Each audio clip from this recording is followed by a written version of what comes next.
Oi pessoal, vamos iniciar uma videoaula do nosso curso preparatório para o vestibulinho. A aula de hoje é de Biologia, é a nossa aula de número 22 e o tema da aula de hoje é Lamarckismo e Darwinismo e órgãos homólogos e órgãos análogos.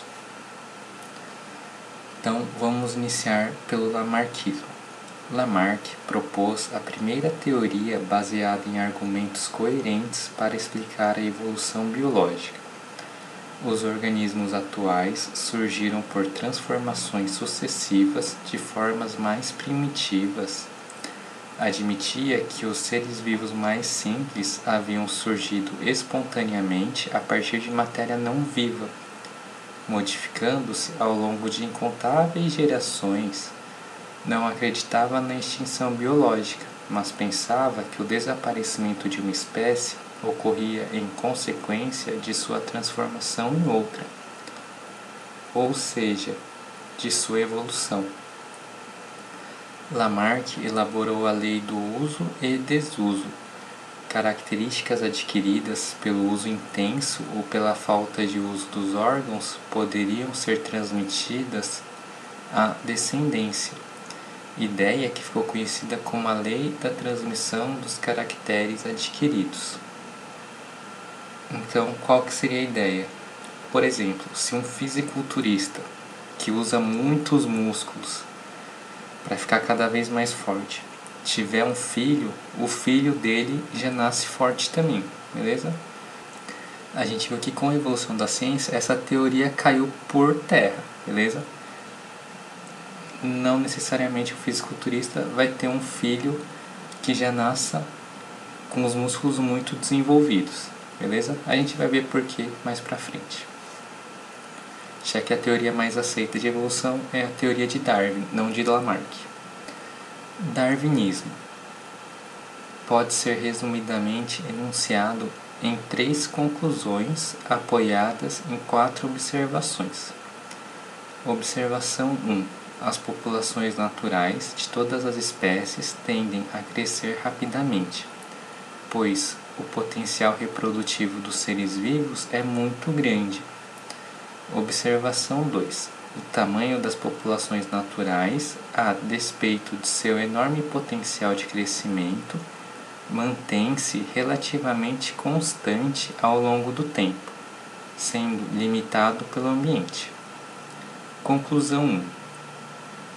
A cada geração morre um grande número de indivíduos, muitos deles sem deixar descendentes. Observação 3.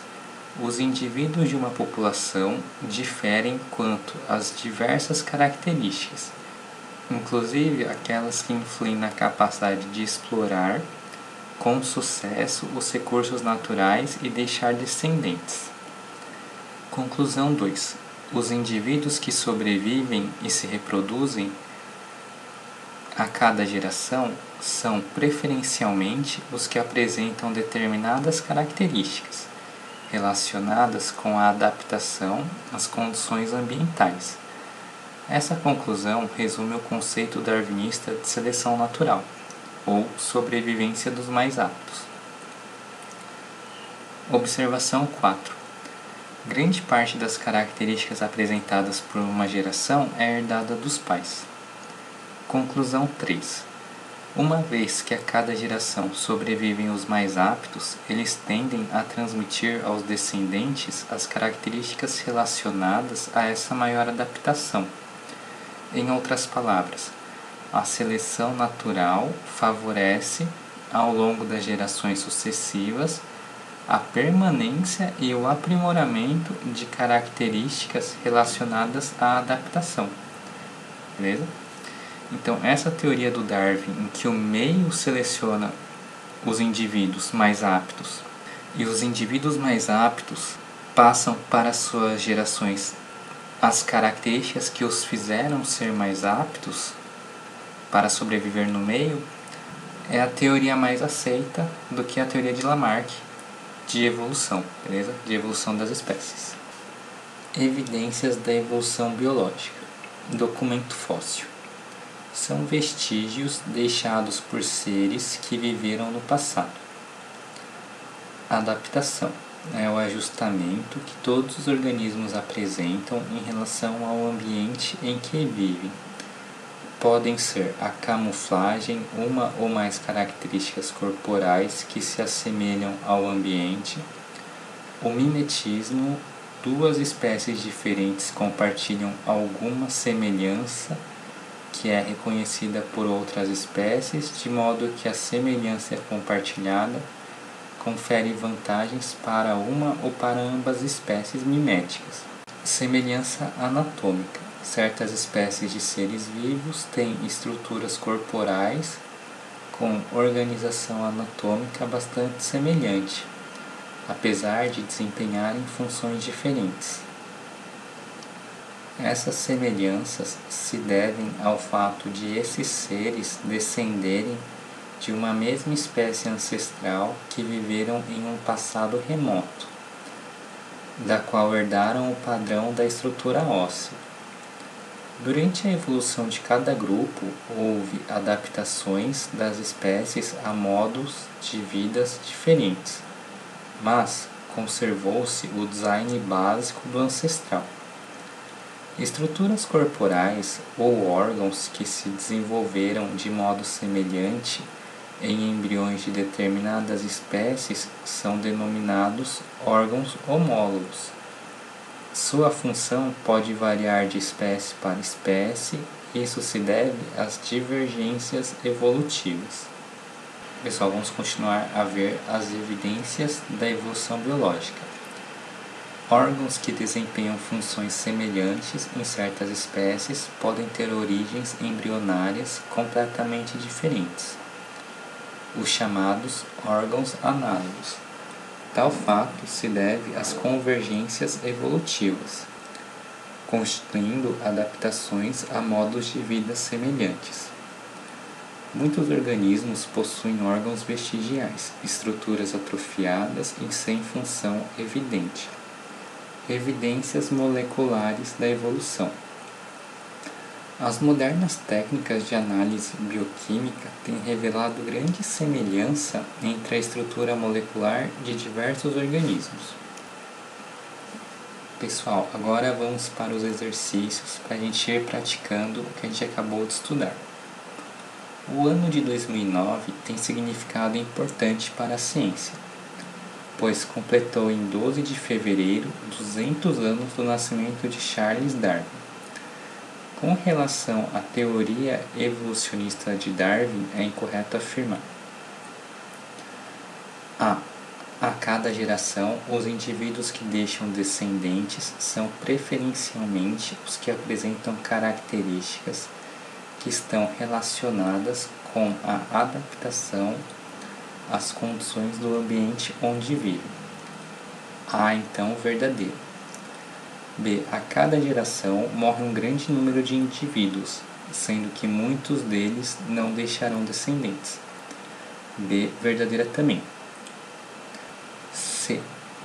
Os organismos atuais surgiram em decorrência de transformações sucessivas de formas primitivas e o desaparecimento de uma espécie ocorre em consequência de sua transformação em outra.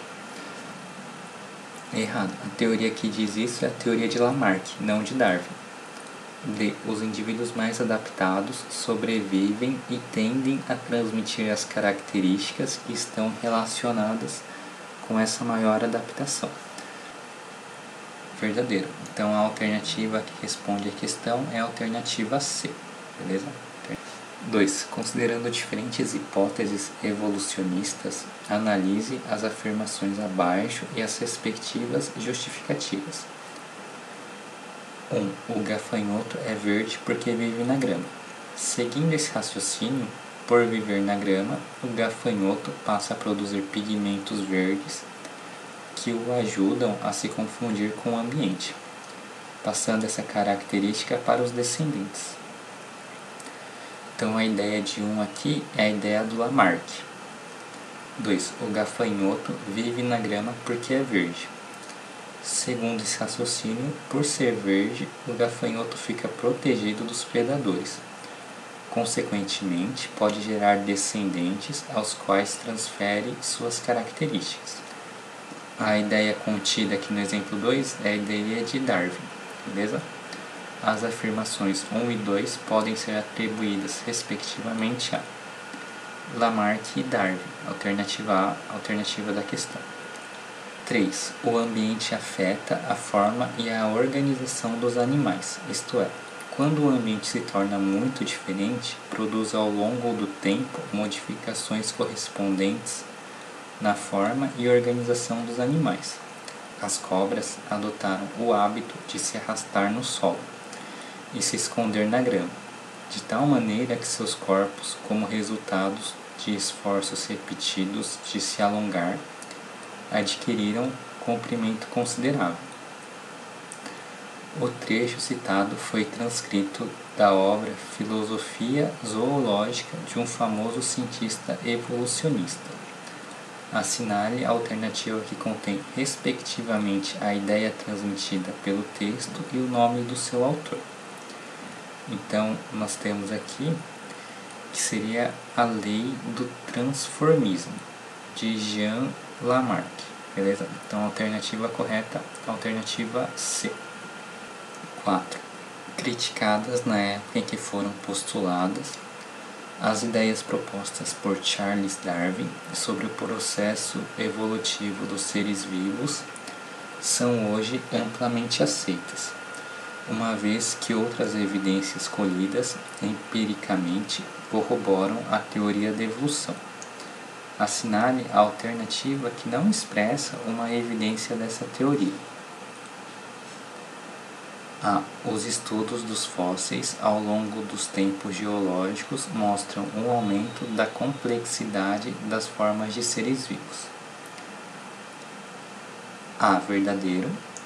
B. As características apresentadas por sucessivas gerações dentro de uma espécie são herdadas das gerações antecessoras. Verdadeiro também.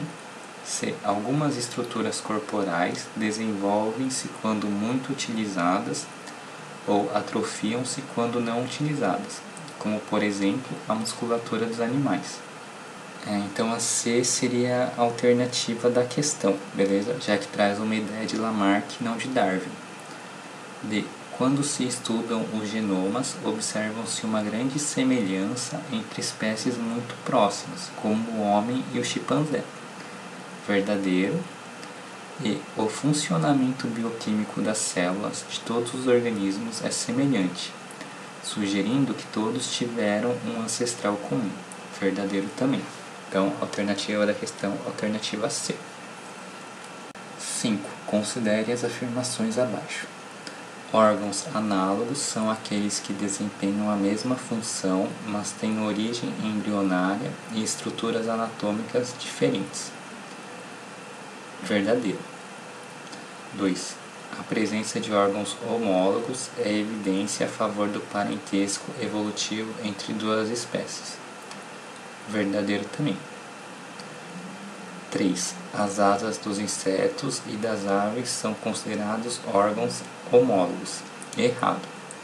As asas dos insetos e das aves são considerados órgãos análogos, já que eles desempenham a mesma função, de voar, tanto nos insetos quanto nas aves, mas têm origem embrionária e estruturas anatômicas diferentes, beleza? Então, a melhor alternativa é a alternativa D, é a alternativa que responde a questão. Observe a figura ao lado. Sobre as estruturas locomotoras ao lado representadas, podemos afirmar que são. Então, a melhor alternativa é a alternativa D, Análogos, porque tem a mesma função, A asa do inseto e a asa da ave servem para voar, mas possuem origens diferentes, beleza? Já que são animais que estão muito longe da cadeia evolutiva um do outro. Um é uma ave e outro é um inseto. 7. As ilustrações ao lado correspondem da esquerda para a direita ao membro anterior de um humano, um gato, uma baleia e um morcego. É correto afirmar que. Então, A. Os ossos com o mesmo número são considerados estruturas homólogas. Verdadeiro. Então A é a alternativa da questão. B. Os membros anteriores mostrados são análogos, pois têm funções diferentes. Eles não são análogos, são homólogos, e aqui está correto, eles têm funções diferentes. C. A semelhança entre os membros constitui um exemplo de evolução convergente. Aqui no caso seria evolução divergente, já que eles são semelhantes, mas possuem diferentes funções, né? No caso da baleia é para nadar, no caso da ave é para voar, no caso do gato para locomoção, no caso do homem para pegar objetos ou estruturas. Então aqui está errada, né? A D, órgãos homólogos apresentam estruturas e funções semelhantes. Então eles possuem estruturas semelhantes, porém podem ter ou não funções semelhantes, beleza? Então está errado aqui, a função pode ou não ser semelhante. E os membros anteriores mostrados são análogos, pois têm a mesma função. Então aqui são homólogos, o erro daqui é homólogos, e o outro erro é que os exemplos aqui apresentados não têm a mesma função, beleza? 8. Evolução biológica é o processo por meio do qual ocorrem transformações nos seres vivos, entendida como o conjunto de mudanças cumulativas que ocorrem ao longo do tempo em uma população, relacionando-se com a forma de adaptação ao ambiente. Observe a seguir conceitos utilizados no estudo do processo evolutivo e preencha os parênteses com os números correspondentes. Então aqui 1. Seleção natural, 2. Convergência adaptativa, 3. Irradiação adaptativa, 4. Especiação e 5. Homologia. Formação de novas espécies, que normalmente se inicia com a separação da espécie em duas ou mais populações por uma barreira física de difícil transposição. Especiação, né? Então aqui a gente tem que uma mesma espécie foi separada por uma barreira física. Essas duas espécies não vão se encontrar. Essas duas espécies vão sofrer diferentes seleções naturais e com o tempo elas podem se tornar espécies diferentes, ou seja, se elas se encontrarem novamente e tentarem se reproduzir, não terão um filho fértil, beleza? O segundo aqui, o ambiente atua sobre a diversidade intraespecífica e elimina os indivíduos menos adaptados, selecionando os mais adaptados que sobrevivem e se reproduzem. Então aqui é a teoria da seleção natural. Vamos ver a terceira, semelhança quanto à estrutura entre órgãos de espécies diferentes que têm um ancestral comum, apresentando esses órgãos ainda a mesma origem embrionária. Então isso daqui é homologia, beleza? Quarto, um grupo ancestral pode dispersar-se por vários ambientes, como florestas, campos, originando novas espécies que ocupam diferentes habitats ou nichos ecológicos. Então aqui é o 3, irradiação adaptativa. Quinto, descendentes de ancestrais diferentes que ocupam o mesmo habitat, submetendo-se aos mesmos fatores de seleção natural e que com o tempo tiveram selecionados os aspectos adaptativos semelhantes. Então aqui, convergência adaptativa. Então a melhor alternativa é a alternativa C. 9. Muitos predadores e presas se utilizam de suas cores como uma estratégia de sobrevivência e dessa forma executam com sucesso suas atividades, como nos exemplos a seguir. O bicho-pau, um inseto encontrado nas regiões tropicais e subtropicais do mundo inteiro, é totalmente inofensivo e possui movimentos lentos. Por apresentar forma e cor semelhantes a galhos de árvores, pode passar horas paralisado sem que seja notado. Então, aqui é um exemplo de camuflagem. 2. Uma espécie de aranha, Myrmarachine pataleoides, imita o tamanho, cor, formato e até mesmo o comportamento de uma formiga agressiva e de gosto ruim, para se proteger e minimizar as chances de ser devorada por predadores. Então aqui o 2 é um exemplo de mimetismo, em que essa aranha se parece com essa formiga e, devido à semelhança entre elas, outros animais, outros predadores não a atacam. 3. Membros de uma família de anfíbios, Dendrobatidae, apresentam colorido intenso e produzem toxinas potentes que se encontram na pele. Algumas tribos indígenas da América do Sul utilizam essas toxinas nas pontas das flechas para capturar pequenos animais. Os 3 exemplos tratam respectivamente das seguintes estratégias de defesa. Então aqui a 1 é camuflagem, 2 é mimetismo e o 3 coloração de advertência. Pessoal, com isso finalizamos a nossa aula de hoje. Foi uma honra estar com vocês. Espero que tenham gostado da aula. Obrigado por acompanhar o curso e até a nossa próxima aula.